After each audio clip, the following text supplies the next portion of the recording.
but we'll have to see. Here we go. Heading on to our second map of this semi-final with Enyx now 1-0 up. You'll see, I think it'll be Dockerby coming out here, which is again something that you said Enyx have pulled out a couple of times. It's a strat that not every single team runs. Dockerby is more of a curveball that Enyx brings to the table, and it is going to be going over on their first assault here. Yes, this will be the bottom floor defense for Horizon. We are looking at these mirror windows, of course, which will be situated possibly on that triple wall looking in towards the church area. Also, inside the blue tunnel is another option. That does give control either to that memorial or simply one inside blue to give coverage to the entire blue tunnels with the blue drop hatch. As Nasher is going to settle but mirror looking in towards the church area. Then also the other one which does look in towards the blue tunnel. So none on the triple wall, which is surprising for me. We almost always see a mirror window on that triple walls. It gives complete control of the main stairs area and also complete control of the memorial drop. It's been a while since I've seen Clubhouse. We haven't seen it across the last best of 5, which did definitely feel like an aeon. This is the first map you casted. It's the first map I ever casted. It's also the first map that I did to submit my VOD to be chosen for Rainbow Six Premiership. So this holds a special place in my heart. It's not the right map. It's not the best. Controlling of kitchen, super important though when going for a basement offense. Yeah, and that obviously generally tends to be where most of the action takes place. And Buck for Enyx is really important. More so, you know, on a basement attack on this map than anything, because it opens up so much of that soft breakable wall, roof even, just above that armory and arsenal area. So Dockerby will be chosen. This is where I would imagine Dockerby will be used for them later stages inside the round, of course, where she can submit a transmitting device into the enemy team's phones, which does give off a very loud buzzing noise, which does alert then the attacking team to the positions of the defending team. Whenever Enyx did play this inside, I believe it was week 5 or week 4, I spoke to Enyx about why did you choose the Dockerby, and they said if we didn't have the Dockerby, we would not be winning these rounds. So it does play a big part for Enyx, and we'll have to see if it does come in clutch. This is Clubhouse in a nutshell, especially on basement defense. Everything is slow until the very kind of last few seconds of the round. You generally don't see too many roam picks on Clubhouse, especially when you're doing a basement defense. It's not a crazy thing, although I just say that as Havix picks up Tumas, who was roaming and just so happens to get taken out. Interesting that you don't see Pulse sit in the armory area looking for a frag with the C4. The C4, that didn't happen here for 2max, and actually it's going to be Blitz picking up another as 2max goes down this time round. And then now 5 versus 2. Oh my word, Blitz picks up a 2, Whoa, picks up a 3. Where did he come from? Blitz just on this twitch explodes, and one member, he's going to rush through, sees him, doesn't get the kill, but Nasher really has got the odds stacked up against him on this smoke. He has got 50 seconds to work with. The phone and he will be wrong. And that was simple for Enyx, really. That just looked a walk in the park for them. I have no idea where Blitz came from. It must have been they rung, then they all dropped the hatches, because that's where Dockerby then comes into effect. You know, we heard Nasher's phone going off. He didn't so go through escape tunnel, was wrong. I think he dropped through the stock. He dropped through the stock, I see. I'm more confused as to why 2max wasn't holding that basement hallway Arsenal corner and looking for a pick onto someone on top of kitchen, because that is something that we just see Pulse do all the time. Especially when they've got a Buck who's going to open kitchen, right? Yeah, Buck, typically he moves in, and straight at the door, he bucks down straight beside the door. That's like the perfect chances of when your C4 as soon as it gets open, because Buck isn't going to be ready for it as soon as he opens up the floor, a C4 to get chucked at you, and it catches you by surprise, of course. But in that situation, Pulse wasn't played in the back of Armory, and you know, Enyx, comfortable for them. Horizon, it's like Clubhouse is still a really hard map to defend. Most times it attacks winning it. It's only the first round, so we'll see where Horizon goes with their attack. Enyx here, they have got the Pulse. I'm wondering whether they take that position, which is generally tend to be the sort of the Pulse position right there in the bottom left-hand corner of the bomb room. You can see that's Pulse kind of sits there, scans the stair area, scans the kitchen area, and just looks for a C4 placement above his head somewhere. Mac is going to be bringing the mirror to the table. I would imagine their mirror window will be placed on this triple wall. Horizon did not do that. Again, having that mirror window does provide access and control to the main stairs area, which is quite a common area that Ashes like to push down and then try and play aggressive off that. And then also it stops any triple wall push, which has been quite successful in the past for a lot of teams. The only thing you have to worry about with the Mira on that wall is that it actually can get opened up from above from a very, very slight angle. But nonetheless, that's all you need, a slight angle to get the kill. Proyo is in that back end of Arsenal room, and he has opened up that little space above where he can throw the C4. You can see, oh, he gets peeked. Very quick reactions to not get taken out there as Buck opens up a nice angle, and probably to counter that pulse location specifically, and actually he gets caught out but doesn't die. So good move from Horizon to know that that was coming. Still plenty of time, you know, 2 minutes. We're expecting it to be extremely slow for the next minute. We're not expecting any kills to go down until about the 50-second mark, but the C4 does get shot, doesn't get the kill. So Tumas can get picked up pretty easily. We're going to see the IQ being picked up by Nasher, so this is going to be used to counter this pulse, of course, and also any other gadgets such as the Legion traps, which is also going to be picked up from Enyx. A lot of Legion play during this tournament. Interesting, we saw none of it, and he hasn't really been changed or anything, but probably because of that potential blitz play. Yeah, that's we're just seeing way more of him, I guess, just to counter out any blitz that could come through. And actually, generally, Legion slows down games in general, so if you want more control, Legion gives you a little bit more control. Because obviously, if you're in these high-intensity situations, you want to keep things as slow as possible to make sure that you can enact your strategies. And nothing going down here. 1 minute 25 to go. No smoke, by the way, on a basement defense here for Enyx, which is very interesting, as I think that's actually going to be a pick onto Pulse. Yeah. So that will be the intel gatherer down on the side of Enyx. It's going to be another kill. Joker turning up again whenever his team needs him. That's what you're expecting from Habana players, would be them big momentum swing kills, them impact kills. You know, we'd see, you know, them set up for the man advantage, and then also, you know, you could be 4-3 down. All of a sudden it's 3v2 because your Habana's has got the swing. Again, with no smoke, you can't also buy time. You don't have that zone control like you would with a smoke player as Tumax, who didn't go down earlier, now has been revived and regenerated and can actually have an impact in this offense. They're going to throw some nades down as Nasher gets tagged there. He actually gets the kill onto Madman. Nasher wins this duel this time round. Is now going to be a quick cleanup, and Nasher gets the final kill. Horizon on the board in Clubhouse.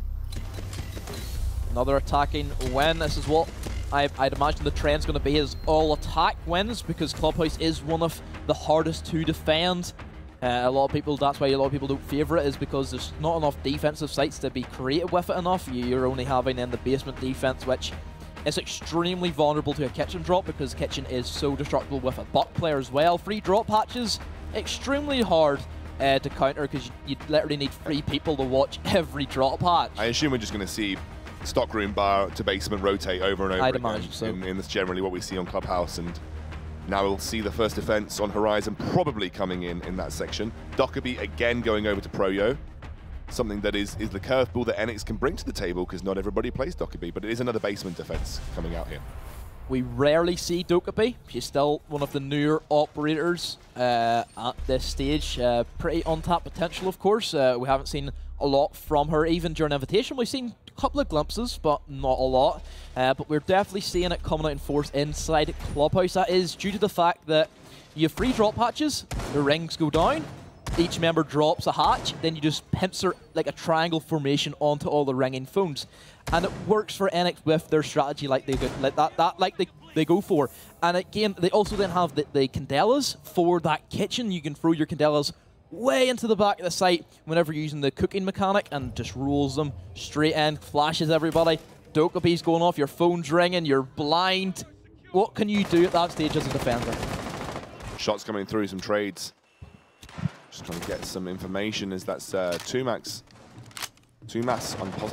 It's just so complicated when you've got Tumas and Tumax, and they're all the same bloody name, as he's on Pulse here. He is playing an aggressive Pulse like he did the last time round. He's taking the stairs. He's not sticking to Arsenal. Funny story about the Tumax situation. Yeah. Whenever Tumax changed his name from Sniper Ridge, which was his old gamer tag before the Horizon one, they said to me, the reason why we changed our name so similar was to annoy you, Demo, whenever you were casting. That's quite funny. That was the reason. As actually Horizon loses Castle, that's going to be Mac picking up one here. Good start again for the offense. Again, like you said, very offense favored when it comes to this particular map, and now Havoc is going to start to move in with Madman. They have that first pick, 2 minutes to work with. It's a great situation as an attacking team, especially as now you're opening up that kitchen area too. And Mac's going to look for some kind of info as they're struggling to even get the drones down here. 2max can't even get that drone down, and that's free information being gifted over to Enyx. 1 minute 40 on the clock. Plenty of time for Enyx to figure out where they want to beachhead from. They're just using all this destructibility aspect. Madman playing the Buck. Interesting. Typically we see him on the Ashe, but this is where he fits under all of his wide available roles he can play. Fragment does go down, doesn't manage to make anything off it, as I believe an ADS did manage to catch it before Bandit was going to be taken out.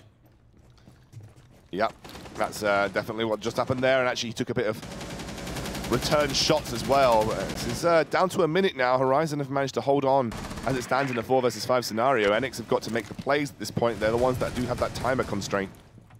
As Madman makes a roam down the stairs, finds his way in. He's going to start to use some drones that he's kept safe to gather some information as Blitz picks up Tristan. I'm liking the setup from Enyx to have Madman on this main stairs. This is a great way to cut off a lot of rotations coming out from that church. Only one person inside the armory. Quick drop's going to go down, and this is where Pulse, he just doesn't see anything. Still manages to get a kill, but Candela's do go in, does manage to blind him then. Havix does manage to finish him off. His last one up is going to be Joker, who does get taken out. And it's going to be another attacking round, as we did expect.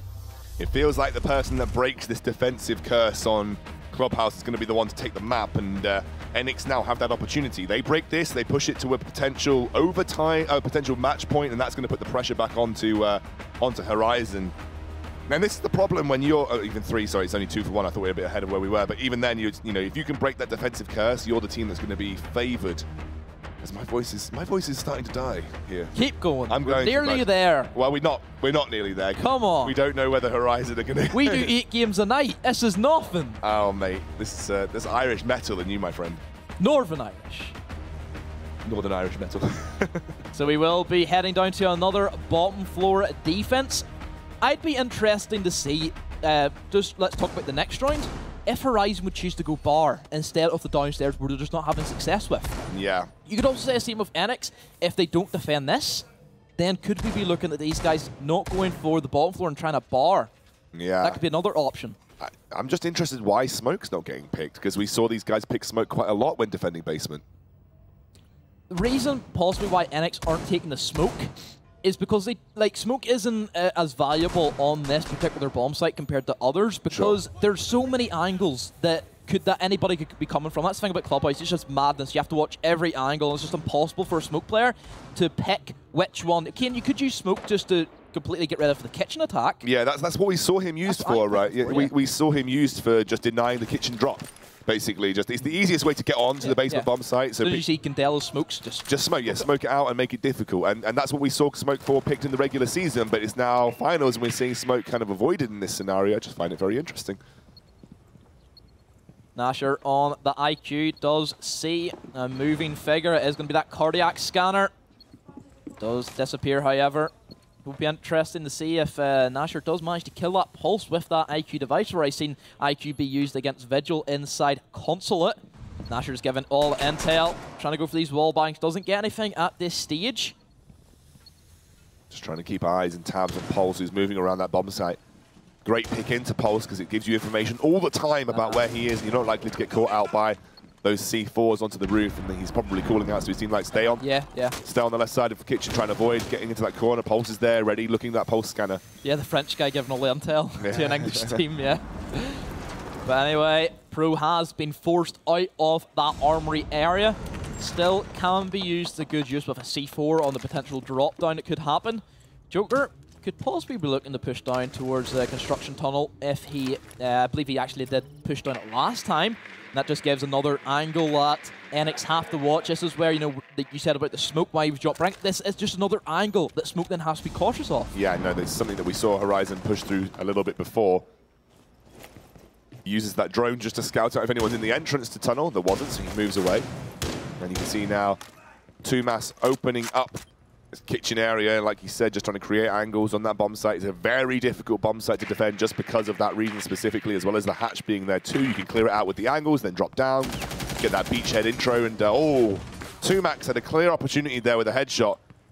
doesn't find the conversion, however. And with 45 seconds to go, actually, Enyx don't have anybody down at this point in time, and the pressure now lies on Horizon. Bodies will be flying very soon. Again, all drop hatches are available. Nasher may be looking to go for this blue drop hatch, gets rid of the barbed wire, goes for a quick drop. At this stage, the guy inside blue tunnel could easily just go for the flank up through the garageway, which would be another option at this stage. Madman does come over and pick up his downed teammate, who is going to be playing on that triple wall mirror. Nasher does drop, gets one kill, and he does try and go for the switch, but he doesn't get it as well. But Madman returns, it's a 3 versus 3. This is going to be all out as Blitz gets it. 3 versus 2, 2 versus 2, 1 versus 2, and it is just Blitz now versus the 2 remaining members. He picks up 1, can he pick up the second? Yes, he can! And Enyx finally crack the defense on Clubhouse, put themselves up 3-1. 10 members die in the space of 30 seconds. That's what happens in Clubhouse. Clubhouse for you. That's Clubhouse. That does give Enyx a great lead. They have this this final break off the all-attack wins. And now Horizon, they're going to go back down to the church again where they have not been successful with. Will they possibly switch up their strategies? I'm already seeing some different operator choices. We see a Valkyrie and also a Castle, which we never see. I don't know where they're going to go with this. Will it be Castle Barricades to primarily lock out the entirety of that memorial? Valkyrie cameras could be used inside kitchen to gather intel, inside bar, gather a lot of intel, which maybe they may be lacking because there's 3 drop hatches, and having a camera in every drop hatch lets you know who is dropping where. And then you can prepare for it. You know, you see 3 people in kitchen, put all your resources in kitchen. It just feels odd that Horizon are going to commit again to a basement defense. I would have liked to see the bar. Yeah, the bar and the just anything first floor would have been better. Stockroom bar. Yeah. But yeah, we'll see. We'll see. I mean, look. I mean, Enyx just did it, right? Horizon know that they could probably do the same. The Dockerby is proving a major issue, though. I do think it's giving too many things away, and it's so clutch in those final moments where Dockerby just says, right, activate phones. You know where everybody is. Yeah. Go in. No matter what happens, you'll have information, and information, like I said, is half the battle in Rainbow Six. So I am expecting just another slow round. That's what everybody expects on Clubhouse, is to start off slow. Just get yourself set up, get all the hatches open, get your buck in. He starts ripping up the floor. Final minute, start thinking about, okay, where's everybody dropping from? First couple of rings go in, figure out where everybody's at, and then finally you go for your push in the last 30 seconds. And then it's literally whoever wins their gunfights at that stage. Yeah, that's kind of what Clubhouse is though, right? It's just like, attackers have the advantage of surprise, but if it comes down to gunfights at the end, it comes down to gunfights at the end. And it certainly showed that in defense they can win those gunfights, especially Blitz stepping up as well. Madman is going to be dealing with a castle barricade, but will get naded. Again, that castle may be used just to stop that quick drop, and then, you know, that drop hatch, you're directly beside a door where these guys will be sitting behind armory, so having that little bit of protection stops that from happening, but nonetheless they have managed to counter it. But that is going to be a nade though, however, gone from the side of Madman. There's Dockerby, I think she used 1 ring already here, so... Have to wait and see as they start to peek round. No one was going to peek with Dockerby here, so she gets down onto the stairs. Has now that entrance covered, the angle into the basement opened up here for Enyx, as there goes the drone. Oh, no way! No way! Joker! He just chased the double kill! He chased the bloody drone, and Pro picks up 2.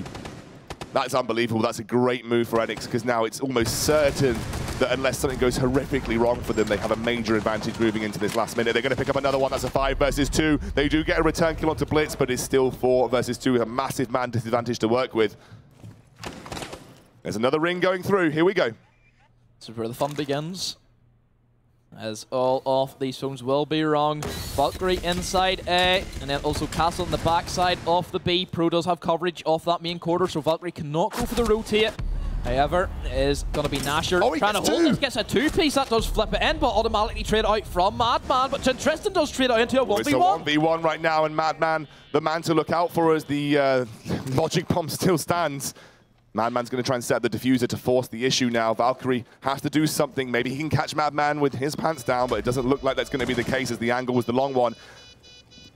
Madman's going to rotate round. Oh, they are just inches away from each other. Tristan versus Madman. You favor Madman in a 1v1 gun skill situation as he notices, oh, the peek comes through. Can Madman do it? He misses every single shot. What the hell's going on? He's going to butt through. And he gets taken down. Whoa, I have never seen Madman in that kind of scenario before. Dear. He missed everything, and Horizon put themselves well back into the running here. He's not invincible. he's not the guy we said he was. I think he is, but he's just, everybody has some potatoes sometimes. Yeah. Anyway, that is going to be Horizon taking a defensive win, so it does square up into 3 rounds to 2. Nasher playing a big part to equal the odds in that situation. You thought it was during the 5-2, you would think. That's Enyx 4-1 up match point. No problem them on Clubhouse. We still have a few more rounds to go. 3-2 now, and it is up again for the attacking side. Blackbeard going to come through for Nasher this time round. We're going to see Vigil here for Madman. So again, Enyx have to do the harder thing, which is the defensive strategy. It looks like it is going to be a first floor defense bar stock room, however, so we're going to see a change of pace, finally, on Clubhouse, which is nice. Strip Club, looking at the operator lineups, is where Horizon want to go. They have the Thermite and the Thatcher combo to get off that pool table wall. The reason why they did bring the Blackbeard is because Nasher can get a really filthy head glitch on that half wall beside the pool table. Also, Habana possibly could be used to get the hatch upstairs, and that does give great Overwatch protection for the guy planting. And also, above the bar, it is destructible as well, so Buck can be used to great effect. Enyx, they're going to be bringing the Echo to the table, an operator which we have not seen yet, but he can be used to great effect with possibly scouting out the Strip Club and then also stopping the plant inside the pool table. So a good setup from both teams.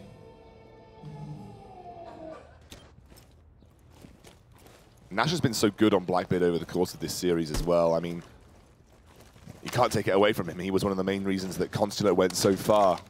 I think him specifically in that window control. But I'm really looking forward to seeing this. It is going to be Strip Club, like you said. Looks like that's where they're moving through. Get control of that, open up, use that Thermite. Going to come down to Vigil. Might see Madman get some roams on this Vigil, try and catch people out on the flank. If Enyx managed to control it upstairs and control a hatch inside the gym, which they appear to be doing, they've actually reinforced some walls upstairs, so they are putting a bit of presence up here. Madman, he's going to be the only person trying to defend this onslaught that possibly the Habana and then also the Buck may be trying to implement, as Tumas is going to be that guy to go for this push on to Madman. But again, that Vigil scanner will not be able to spot him entirely. They know where he is, but not exactly. Drone does get taken out. The rest of Horizon are starting to make their way for that Strip Club assault. Madman does also have impact needs, which can be used to impact that softball inside bedroom. First Blood is going to go in the way of Enyx's Tristan on the Thermite, is going to get taken out. And that's going to be another kill. That's going to be a triple kill for Havocs inside the Strip Club. That is a great defense from Enyx right here. And Havocs, who has been a bit hit or miss, suddenly steps up to the plate. And Enyx now going to put themselves potentially towards that map point. And Havocs goes for another one! What a beat! 4K! 4 kills in that round. Blitz finds the final one, but hey, I talk about 6 mistakes. He made no mistakes that round. No. Havocs absolutely on point. Excellent hold from Enyx, but at that stage, how can you let a guy sit in Strip Club for so long? It was essentially, like a 3 versus 1. Havocs versus the other 3 members of Horizon, that situation. Blitz 10-0-3. I mean, Madman's been quiet this game. It's been Blitz. Blitz was always a good player as well for Enyx. He was the second Slayer for Enyx. We will be moving into Montagna. This time Horizon's barn stock strategy, which we are accustomed to for Enyx, is this stock push with the Montagna. Typically what they try and do in this strategy is going to be a full-on stock take. First of all, they take control of the garage area, get their Habana in, and she does open up that double wall, and Habana cuts off any crosses that teams may want to use inside that lounge, which is the main connector. Also, they take control of that cash room upstairs, and then they get their Buck and they get their Fuse in. Actually, they're not even going to take the Buck, they're just going to take the Fuse this time, and also Candela, I believe, is going to be switched out for the Buck. And at that stage, they just completely destroy anybody inside that B-bomb site. Candela's going, smoke goes out, and a quick plant behind the Montagna. Yeah, we've seen this before. Madman literally sits in stockroom entrance, shield up, and it makes it impossible for the team to push past him. And then they literally, like you said, plant behind him. And then they hold that for the entire time. You know, we've seen them do it so many times. Have Horizon realized this is what Enyx have done every time? Are they ready for it? I don't know. Well, maybe, because they're bringing 2 hard destructibles, and they're also going to actually place somebody inside cash, which is going to be the smoke. You know, they have the hard control with the Echo, and then also with the smoke, who can stop Montagne plants quite successfully, of course. But if they lose that smoke early on, that will put them at a big deficit, because then, you know, you see Candela's smoke grenades being chucked out towards that in towards the stockroom. As a smoke player, you automatically think, they're going to go for the push, let me just stop all of it and let them waste their utility. Let's see what happens. Nothing crazy early trades going on, which obviously just is great for both teams, but we'll have to follow Madman scouting out where he can, just down these stairs. He's going to get some information out here. As you can see, a little bit of trade back and forth from Havix. Havix gets the first kill onto 2max. That was a massive overextension from 2max there. He kind of took the trade in an awkward scenario, and that sets up Enyx for a great situation. Man advantages on Montagne strats are so essential as well, because it means there are less angles for them to try and cover and get round. That's interesting that Horizon stuck 2max on that, where we know 2max is such an aggressive player. So, you know, why would you not play one of your slower operators, such as Joker possibly, but then would you want to take him off the Bandit? Maybe 2max, he needs a little bit of self-control and patience just to know, I am so useful for a stock take. Nasha gets the pistol out, doesn't manage to take it, and Mac gets the kill onto Nasha. This is looking grim for Horizon now as Mac picks up another. Mac gets a 2-4, and the Montagne strat is in full force. They might not even need to plant. This is going to be a potential clean ace, as it's just Joker on Bandit. Havoc is going to get that plant. Montagne is in the stock room. They're going to plant directly behind, and there you go. I just don't think there's anything that Horizon can do now. It'd have to be a colossal screw-up from Enyx to give this away at this point, and Joker knows it. Joker, what can you do in this situation, my friend? Not a whole lot. Montagne just looking straight at you. Pull table. Ooh, he gets the kill. Nice shot from him anyway, but a 4v1. Half the bomb already ticking down for him, and this will be Enyx taking Clubhouse, and they will be going 2-0 inside this series. Doesn't even need to get through as Pro-Yo. Eventually finds his way back and gets the kill there, and this is going to be Enyx taking the second map on the map that we said that the only map that we thought potentially was favoured for Horizon, and it wasn't.